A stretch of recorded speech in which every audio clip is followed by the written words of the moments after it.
বিচারকের সাথে বিচারক। একসময় মক্কায় এক চোর থাকত।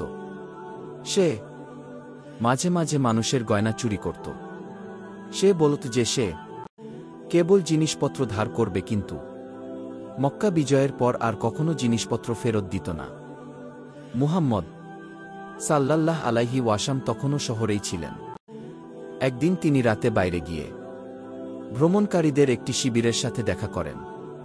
তিনি গোপনে তাদের একটি ব্যাগ নিয়ে যান। ভ্রমণকারীরা তাকে হাতে নাতে ধরে ফেলে এবং সকালে তাকে বেঁধে রাখে। তারা তাকে নবী মুহাম্মদের কাছে নিয়ে আসে। সাক্ষীদের কথা শোনার পর নবী তাদের আদেশ দিলেন যে তাকে তার অপরাধের জন্য শাস্তি দিন, কারণ কুরআনে আল্লাহ সুবহানাহু ওয়া তাআলা চোরদের কঠোর শাস্তি দেওয়ার নির্দেশ দিয়েছেন। কিন্তু তিনি অত্যন্ত সম্মানিত পরিবারের সন্তান ছিলেন। কিছু কুরাইশ নেতা তার জন্য খুব চিন্তিত হয়ে পড়েন। তারা নবী কে তার শাস্তি প্রত্যাহার করার জন্য অনুরোধ করেন, কিন্তু তিনি তাদের না বলেন।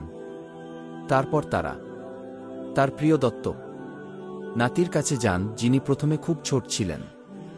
তিনি তাদের অস্বীকার করেন, কিন্তু পরে যখন কুরাইশ নেতারা খুব জোরালোভাবে অনুরোধ করেন, তখন তিনি মুহাম্মদ কে বলতে রাজি হন। মুহাম্মদ এর মুখ রাগে বদলে গেল। তিনি জিজ্ঞাসা করলেন যে তিনি কি আল্লাহ সুবহানাহু ওয়া তাআলার আইন ভঙ্গ করার জন্য অনুরোধ করছেন। নবী বললেন যে তার মেয়ে যদি কোনো অপরাধ করেও থাকে তবে তাদেরও শাস্তি হবে। উসামা তার ভুল বুঝতে পেরেছিলেন এবং সন্ধ্যার সময় খুব অনুতপ্ত হয়েছিলেন।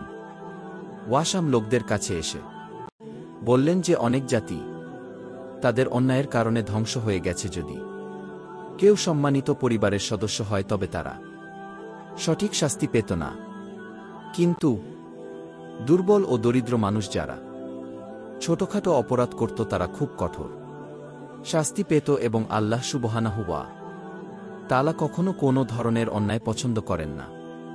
এবং আমাদের সর্বদা সকল ধরনের বিচারের জন্য কুরআন অনুসরণ করা উচিত।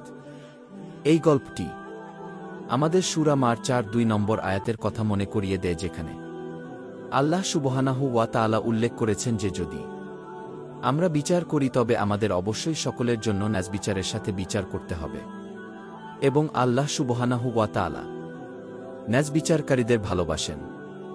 আল্লাহ সুবহানাহু ওয়া তাআলা আমাদেরকে প্রতিটি পরিস্থিতিতে সকলের জন্য ন্যায়বিচার করতে সাহায্য করুন। এর অর্থ এই ছিল আজকের জন্য আমাদের গল্পের শেষ।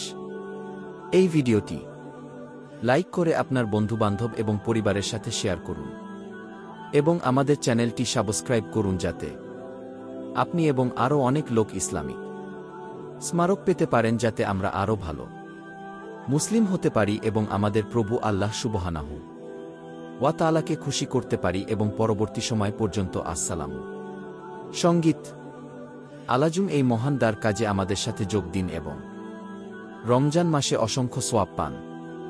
একবার দান করে অথবা মাসিক সাহায্যকারী হয়ে ইনশাআল্লাহ আল্লাহ আপনাকে এবং আপনার পরিবারকে দুনিয়া ও আখেরাতে সর্বোচ্চ প্রতিদান দেবেন। এবং আমরা আল্লাহর কাছে প্রার্থনা করি যে আপনারা সবাই এই সময়ে এবং পরবর্তী সময় পর্যন্ত নিরাপদ থাকুন। আসসালামু আলাইকুম।